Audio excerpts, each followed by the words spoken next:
Mi afectuoso saludo a toda la comunidad de la Universidad Pedagógica Experimental Libertador, Instituto Pedagógico de Caracas, en especial a su directora, la doctora Zulay Pérez Salcedo, a todos mis colegas del doctorado en Cultura y Arte para América Latina y el Caribe, y evidentemente a mis amigas del Centro de Investigaciones Culturales Mariano Picón Salas, a quienes felicito por esta maravillosa iniciativa que nos congrega a todos desde distintos lugares de Latinoamérica y el Caribe. La convocatoria Acercándonos al Caribe me ofreció la posibilidad de reencontrarme con esos años en los que de joven investigaba, trabajaba y publicaba sobre juegos, juguetes y tradiciones en el estado Bolívar.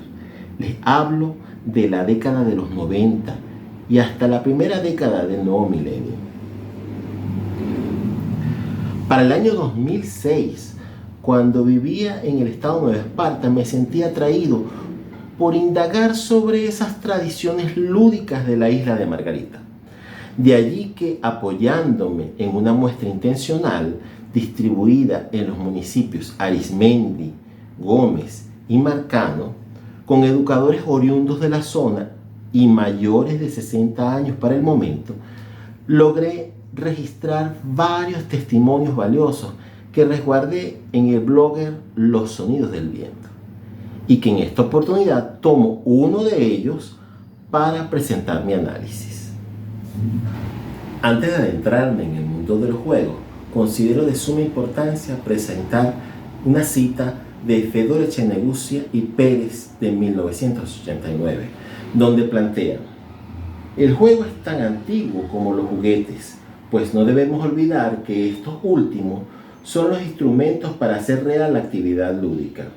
En base a esto, en diferentes excavaciones arqueológicas de tumbas en Egipto y Grecia, se ha encontrado que, junto a los cadáveres de niños, los padres enterraban sus juguetes. Igualmente, en grabados de la época prehispánica, se observan dibujos que muestran acciones lúdicas. Estos hechos nos llevan a señalar que el juego ha estado presente unísonamente con el comienzo de la humanidad. En la oralidad, los docentes entrevistados relataron sobre sus juegos y juguetes de infancia, permitiendo identificar 6 manifestaciones lúdicas, materiales e inmateriales propias de dichos espacios. Estos son el cepe-cerepe, del que por cuestiones de tiempo seleccioné para conversar, guataco, las comadres de papelito, el burro de palo, tope de cocos y de huevo y la viejita Inés. Dicho esto, aprovecho una interrogante de la doctora Robimar Serrano, que realizó en su tesis doctoral presentada en el 2013, donde establece el siguiente e interesante cuestionamiento: ¿cómo es posible que en estos 3 países, Venezuela, Uruguay y Filipinas, se consideren casi los mismos juegos como tradicionales? Para ello es importante tomar de ejemplo el papagayo, pues sabemos que tiene su origen en Asia y más específicamente en China. De allí que en la lámina puedan observar la variedad de nombres en el continente asiático, así como en los países de habla castellana. Aquí en Brasil, por ejemplo, el papagayo lo conocemos a través de la lengua portuguesa como pipa. Ahora bien, en el título yo hablo de juegos propios, no de juegos populares, juegos tradicionales o juegos autóctonos. Esto porque a través de la investigación, procurando definiciones de diccionarios y teorías establecidas por investigadores, podemos establecer ciertas diferencias que agrupan a ciertos juegos, ¿no? Uno de estos ejemplos puede ser el del Diccionario de la Real Lengua Española del año 2014, quien nos plantea autóctonos: dicho de una persona o del pueblo al que pertenece, que ha nacido o se ha originado en el mismo lugar donde se encuentra.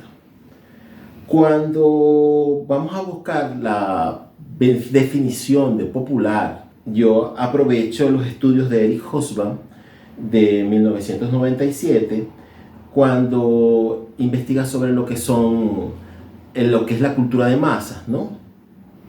Y dentro de ese estudio, al final, él dice, describir el aglomerado de tradiciones inventadas en los países occidentales entre 1870 y 1914 es relativamente fácil. ¿Por qué dice esto? Bueno, un ejemplo sencillo es que en la segunda mitad del siglo XVII y principios del siglo XVIII, el estadounidense Milton Bradley, inventor y pionero de la industria juguetera, creó los famosos juegos de mesa, que lideran la cultura lúdica de masas con proyección mundial durante casi 2 siglos. Ahora bien, para trabajar con el concepto de juegos tradicionales, asumo los planteamientos de Edgar Paz, 2014, quien nos plantea: los juegos tradicionales no son propiamente autóctonos. Aunque tengan variantes regionales o nacionales, es muy difícil que un país o una región o pueblo en particular reclame y asegure su invención, teniendo en cuenta que son juegos que tienen su origen en tiempos muy remotos, son conocidos en muchas generaciones y culturas, de manera que cuando un niño aprende un juego tradicional, está ligándose a saberes mundiales. Dicho esto, ahora me voy a centrar en el juego del cepe-cerepe, a través de los testimonios de mi querida amiga Carmen Urdaneta Salinas, cariñosamente llamada Coco Urdaneta, quien me recibió en su apartamento de la Asunción el 15 de octubre del 2006, a fin de realizar esa entrevista cualitativa donde me manifestó: me trae muchos buenos recuerdos el cepe-cerepe.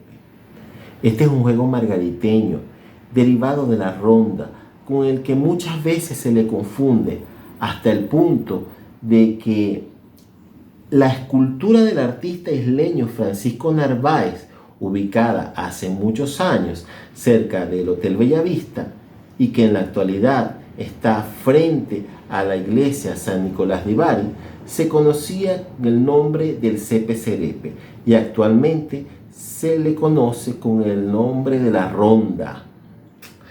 Es importante también que yo diga aquí, que comente, que bueno, Coco Urdaneta actualmente tiene 80 años de edad.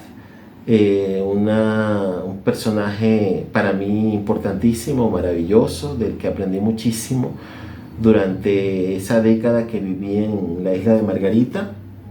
La información que pude compilar y resguardar, yo la contrasto posteriormente con el Catálogo de Patrimonio Cultural Venezolano. Plantea: la escultura basada en bronce hueca, cuyo tema es la ronda de 4 mujeres tipo guarichas, que bueno, básicamente la guaricha es la bailadora de diversión margariteña, ¿no?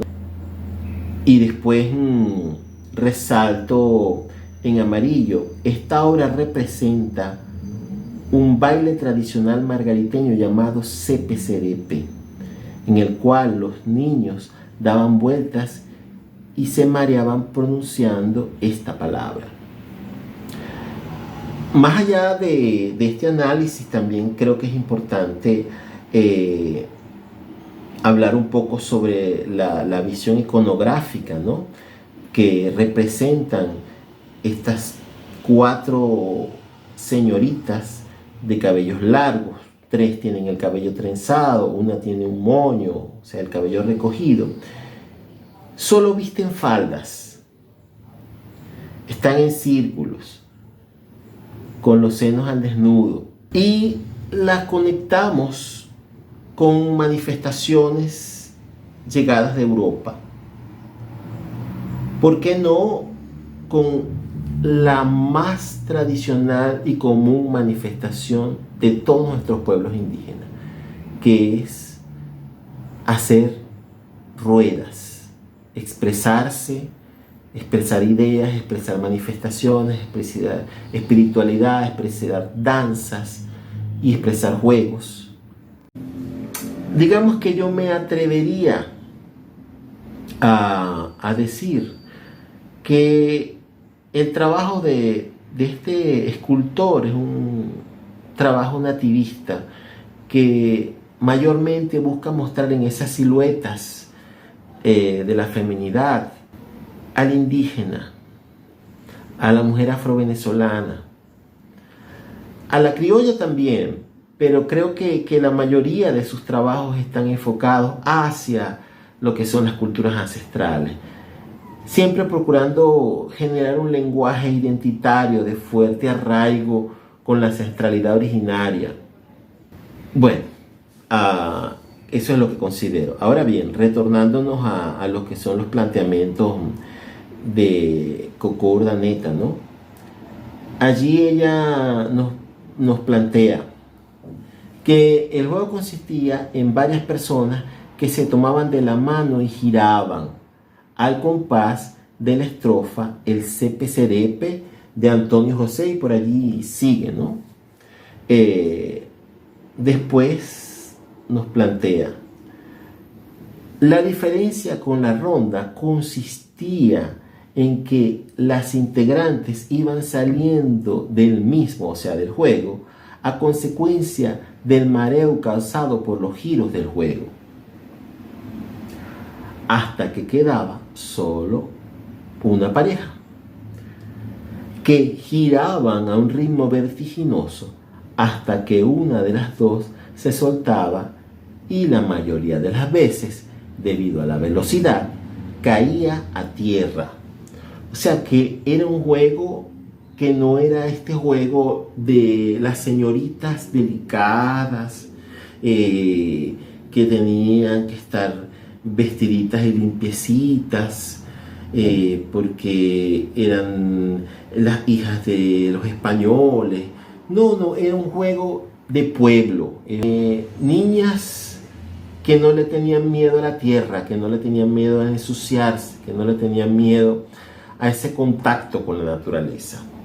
Y de allí interesante hacer esos análisis. Aquí yo planteo tres aspectos. El primero de ellos es esa permanencia de la manifestación a través del tiempo en un espacio geográfico. Este es un juego que nos cuenta Coco Urdaneta, una mujer de 80 años, pero que a su vez venía jugándose mucho tiempo atrás.